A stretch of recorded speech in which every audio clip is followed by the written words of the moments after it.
This is still Unanswered. I'm Lena Hart. Tonight, we go back 40 years to a cold night in Muncie, Indiana. A park along the White River, the engine of a car idling, a broken window, and two teenagers who never came home. Kim Dowell, 15, Ethan E.T. Dixon, 16, both students at Northside High, both inside that car, both shot to death, September 27th, 28th, 1985. The case became Muncie's most notorious cold case. It also became something else, a symbol of a city's unanswered questions about violence, about policing, and about memory. This episode is about what we know, what we don't, and what it feels like to live in a place where a park is more than a park. If you live in small city America, you know the sense. A place where a crime like this changes the rhythm of everyday life. Tonight, I'm joined by Dr. Marcus Ellery, criminologist and cold case consultant, who has re-examined dozens of homicides from exactly the era we're talking about. Marcus, thanks for being with me. Thanks for having me, Lena. It's good to be here. I've followed this case in passing for years, and like you, I think it raises hard questions about how investigations were run back then and what can be done now. Marcus, before we dig into evidence and theories, help our listeners picture that night, the scene in Westside Park. What did it look like, and why does it feel so small and so enormous at the same time? Picture a small neighborhood park, a baseball diamond, a playground, a picnic shelter, a lane that cuts through the grass so cars can drive in. It's along the White River, so there's that low, constant river sound. By day, it's family space. By night, the swings creak, teenagers park in the lanes to talk, to smoke, to be together. On September of 1985, around closing time, an officer, Terry Winters, responding to a noise complaint, drove through, headlights sweeping the lane. He saw a car, engine running, one window down, the other shattered. That image, the engine still warm, the glass on the seat, it's intimate and terrifying. I still get chills when I say it. One window down, one shattered by a shot. Two kids inside. There are little details that make it worse. An idling engine, a car that could have taken them away. But by the time Officer Winters approached, they were unresponsive. Pronounced dead at the scene. Kim and Ethan. Two names that a whole city kept hearing for decades. And that's the first thing we have to hold on to. These were kids, 15 and 16, high school students, Northside kids, not from what was seen then as the rougher parts of town. That fact makes people ask right away, why were they in Westside Park? What business did they have on the West Side that night? Exactly. Let's humanize them for a minute. Kim Dowell, 15, described later by friends and reporters as fairly typical, caught between childhood and what was supposed to be a safe teenage life. We know there were family complications. Reporting later mentions a stepfather who, in time, would be eyed by some as a possible suspect. Marcus, how do investigators balance that kind of family tension against the risk of harming people with unfounded accusations? It's one of the toughest ethical problems in homicide work. Investigators must follow leads wherever they point, and often early on, that means looking at family members, romantic partners, people close to the victim. But there's a difference between suspicion and proof. If you present theory as fact publicly, you can permanently damage careers and relationships. Good police work documents everything, runs it against evidence, and keeps an open mind. In a 1985 investigation, though, documentation could be paper records, handwritten notes, and anything lost in a file shift could mean losing the thread that ties a family member to stronger evidence later. So the risk is real, both of letting a potential killer go and of leaving long shadows over innocent people. For the family, that pain is doubled. To be grieving and to have whispers about you it's intolerable. Ethan Dixon, 16, who drove the car that night, remembered as a regular kid. He was, as accounts say, the driver and host of that night. He and Kim were a couple, or at least dating. They ended up in a place that, by all accounts, was not theirs. Why would they have gone to Westside Park, Marcus? There are a few possibilities that fit patterns we see elsewhere. They might have been meeting friends or someone they knew. Parks are private enough public spaces for teens to be together without parents hovering. They could have been looking for an older acquaintance, or even involved in some low-level exchange. Not necessarily something as severe as a drug deal. It could be as simple as meeting someone new. The point is, the location opens up multiple motive categories, from planned meeting to random encounter, and that uncertainty complicates the investigation. Let's walk through the night as best we can. We know the broad strokes. Late evening of September 27th into 28th, they end up at Westside Park. The park's closing hours mean it should have been mostly empty. At some point, gunfire. Officer Winters responds to a noise complaint, drives through to clear the park, sees the car. What can we say for certain about the actual shooting? Publicly available info is limited on specific forensic details. What is reported? Both teens were shot and found inside the car. The passenger window was shattered by a gunshot, suggesting shots fired from outside the passenger side. The engine was running, implying they had either recently arrived or were prepared to leave. There was no obvious sign of robbery, no clear motive of theft in the public record. Importantly, no one publicly came forward with a witnessed account of the gunman at the time.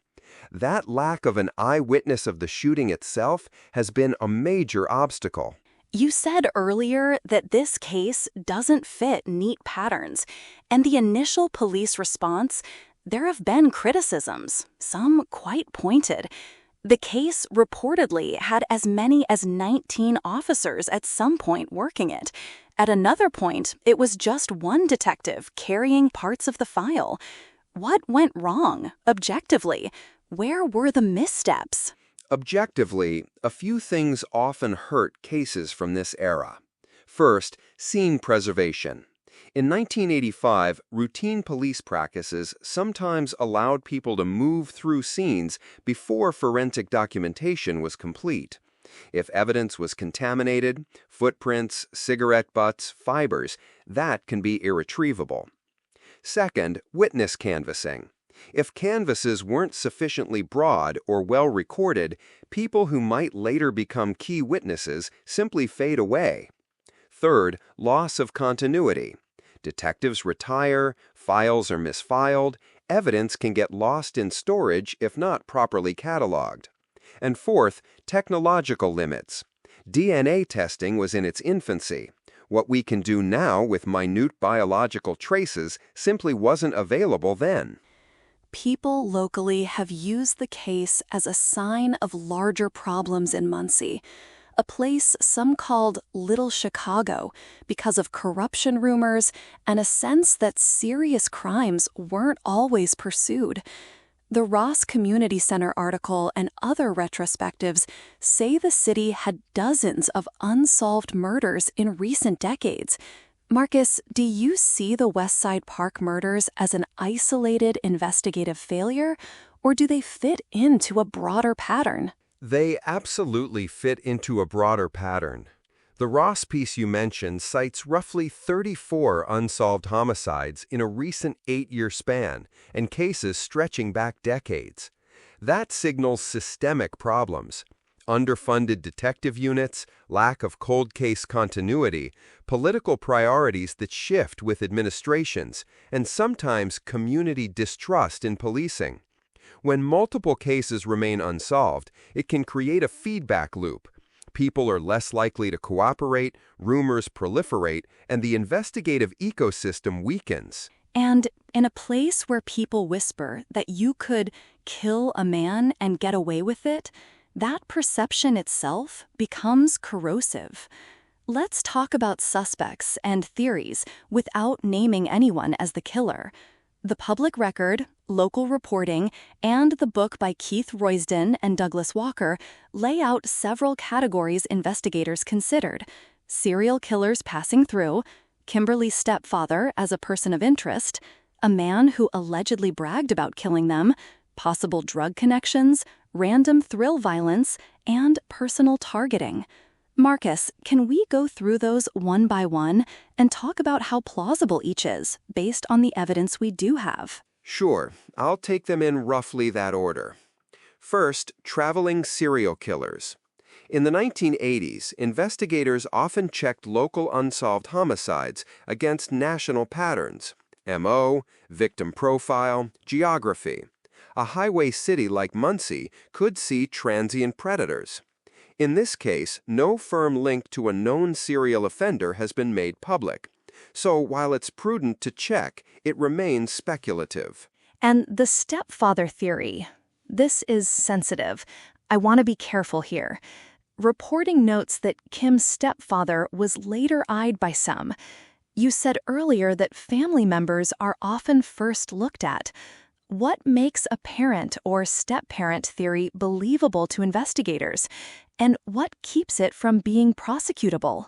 Family members are scrutinized because statistically, killers often know their victims. Motives like control, jealousy, or domestic conflict can lead to violence. But suspicion isn't evidence. What keeps such a theory from being prosecutable is the lack of corroborating physical evidence. No ballistics tying a gun to the suspect, no witnesses placing them at the scene, no reliable forensic link. There can also be reasons related to investigative bias. Investigators sometimes fixate on a convenient suspect and either miss other leads or can't build admissible proof. Ethically, it's imperative to document why a person is a suspect and to avoid leaking unproven allegations to the press. The local reporting notes a man who bragged about killing the teens. It's the kind of thing that makes headlines and draws attention. A confession that disappears after closer inspection. How do police treat such statements? Boastful people? Liars? Possible killers? People sometimes claim responsibility for crimes they didn't commit for attention, mental illness, intoxication, or to impress peers. Every such claim has to be checked: timing, knowledge of facts not public, opportunity. If the person provides verifiable details that only the killer would know, that elevates their credibility. In many cases, though, the braggadocio fades under scrutiny. We need to remember, a boast is evidence only if it links to objective facts and will stand up in court. Another theory is a drug-related transaction gone wrong. The 1980s were saturated with the crack and drug economies spreading through Midwestern towns. Was there anything in the public record tying these kids to drug activity? Public records and reporting emphasize that Kim and Ethan were not known as deep participants in drug trade. A single night meeting for a low-level exchange is a theoretical possibility, but it becomes dangerous to make that assumption without evidence. It can unfairly malign the victims. Statistically, though, many shootings in that era did relate to drugs. Investigators would logically explore that angle, but again, no public proof links them to such activity. Then there's the chilling possibility of a random or thrill killing, an opportunistic stranger approaching a parked car. That is, to me, one of the scariest options because it says it could happen to anyone. how do we analyze that theory? Random violence is, sadly, a reality. An individual looking to exert power or satisfy violent impulses can attack a seemingly isolated target. Parks at night are classic hunting grounds for such predators. What weighs in favor of this theory in the Westside Park case is the lack of clear personal motive in the public record. But what weighs against it is that many such killers leave a pattern, or at least repeat elsewhere. No pattern has publicly connected this crime to other killings. Finally, the prime suspect note in some summaries. The idea that investigators have a person they believe likely was involved, but didn't have enough evidence to charge. We must be cautious here. We won't name anyone. But Marcus, how common is it for investigators to have a person in their notes who they can't put before a grand jury or a prosecutor? Very common. Detectives might have a suspect who fits the case: motive, opportunity, suspicious behavior. But prosecutors need probable cause and, ultimately, proof beyond a reasonable doubt. If that bridge can't be crossed, for lack of DNA, for unreliable witness testimony, or for exculpatory alibis, the case stalls. Detectives may carry that person in their files as someone we think did it, but the justice system requires more. That gap is frustrating for investigators, for families, and for communities. I want to return to the question of evidence preservation because it's central to whether new technology could ever help. The public material hints that there were limitations. Ballistics never linked a gun in public. Fingerprints may have been smudged. Biological samples either weren't collected or weren't preserved in an aggressive way. Marcus, with current forensics, what would you look for now if you had access to the original scene evidence? First, I'd inventory what's preserved: the car, any clothing, any swabs collected, ballistic evidence, and anything labeled in an evidence room. If biological material exists, blood, epithelial cells, cigarette butts, hairs, modern DNA techniques can extract profiles from very small samples that were once useless. Touch DNA can sometimes be obtained from steering wheels, door handles, or even shattered glass. Second, ballistic cross-matching. If shell casings were recovered, better ballistic databases could tie them to other crimes. Third, a re-interview of witnesses using cognitive interview techniques. People remember differently when asked in structured ways decades later. The key limitation is whether items were preserved, properly logged, and remain uncontaminated. And there's the human factor. Detectives who worked the case in 1985 are older, retired, or gone. Witnesses moved. Memories fade. How do you, as a cold case consultant, approach interviewing people decades after an event like this? Gentility and respect first. You have to build trust, because people often feel police took their truth once and were dismissed.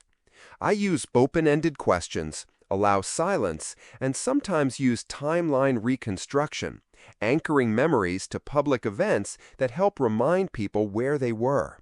Cognitive interviewing also asks people to recall in different sensory orders: what they saw, what they heard, what they smelled. Sometimes a neighbor who was a teenager then will remember a car idling late that they never told police because they feared retribution. You never know, but the process is time-consuming and can't be rushed. You've worked similar Midwestern cases. What patterns stand out? Anything in the Westside Park case that feels eerily familiar? A few things. One, crimes in small cities often get less national attention, so patterns of roaming offenders can slip under the radar. Two, victims who are teenagers and not tied to criminal networks sometimes don't get thorough scrutiny because of assumptions, incorrectly assuming kids got into something or that kids will talk later. 3. When a city has institutional problems, underfunded departments, turnover, political interference, one or two cases become emblematic. Westside Park fits that pattern. 2 kids, a public place, ambiguous motive, and a community that keeps returning to the question why. Let's talk about the impact on Muncie. Immediately, there was fear. Parks weren't safe anymore. Long-term, Westside Park itself became inseparable from the murders. How does a public space carry the memory of violence across generations? Places remember through people. A playground bench becomes a marker. A name is whispered. New parents are told to be careful. Teenagers know the story even if they didn't live it. In some cities, such a place becomes an ugly shrine to fear. In others, communities try to reclaim parks with memorials, vigils, and programming to overwrite the crime with life. Muncie seems to have both. The park is forever linked to the murders in local memory, but the community also uses the case to push for accountability and remembrance. There was a book that returned attention to the case decades later, The Westside Park Murders by Keith Royston and Douglas Walker, who covered the story originally. The book revisits the investigation and uses it to explore corruption and a culture where some killers evaded justice. Marcus, how helpful is journalism like this to cold cases? Investigative journalism can be incredibly helpful. Reporters can connect dots across records, ask questions that agencies might avoid, and keep public attention focused. That attention can prod police to re-examine evidence, can encourage witnesses to come forward, and sometimes produces new leads. But journalism must be careful. Responsible reporting avoids naming suspects without evidence and centers victims and facts. When done well, it complements official work. For families, the decades of waiting are its own harm. Some relatives hope for a deathbed confession. Others hope modern DNA will speak. Some fear the suspected person will live and die uncharged. In your experience, Marcus, what would justice look like now in a case like this? Justice can take many forms. The ideal is charges and a fair trial leading to conviction if the evidence supports it. Practically, justice also includes answers, a confirmed suspect, an explanation of motive, transparent communication from law enforcement, and, importantly, acknowledgement of the victim's humanity.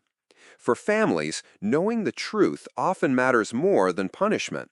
And in places with systemic issues, institutional reform, better evidence storage, regular cold case reviews, trained cold case units is part of restorative justice for a whole community. Let's be explicit about what's unresolved. No arrests, no charges, no public confession tied to evidence causing conviction. The case remains open.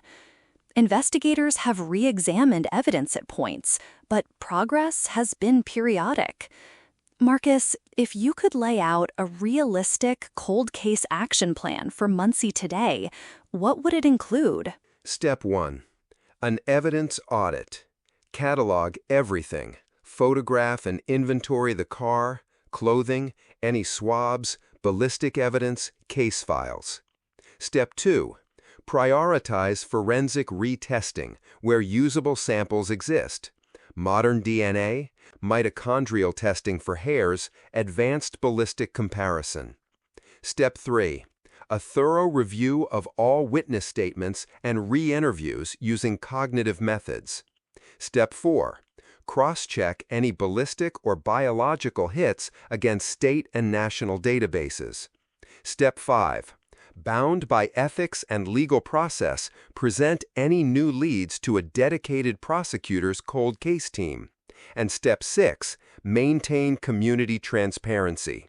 Periodic public updates that respect investigative integrity but reassure the public that the case hasn't been buried. That's a tall order for a small department.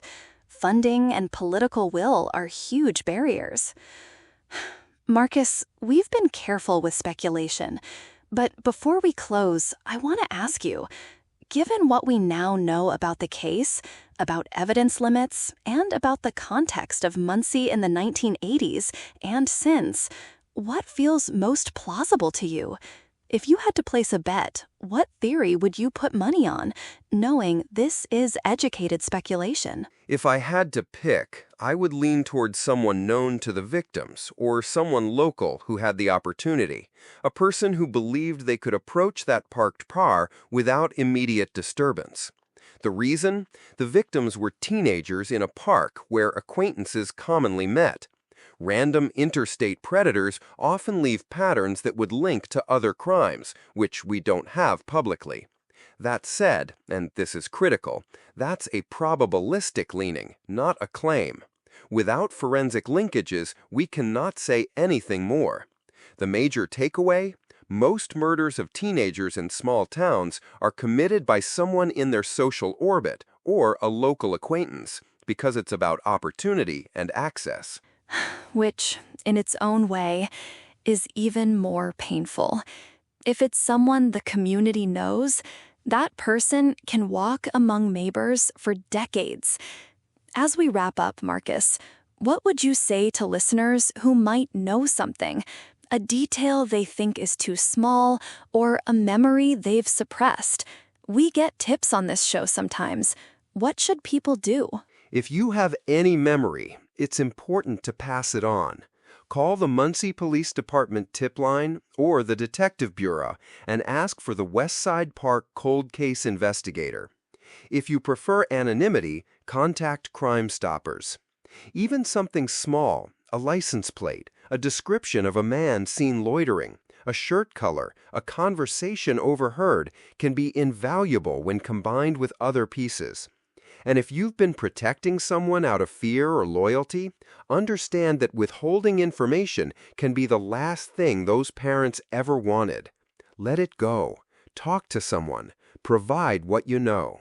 And listeners, if you want to follow up on sources we used tonight, we relied on community retrospectives, like a Ross Community Center piece, and materials from Muncie Parks and Recreation, and the book by Keith Roysdon and Douglas Walker for details and reporting context.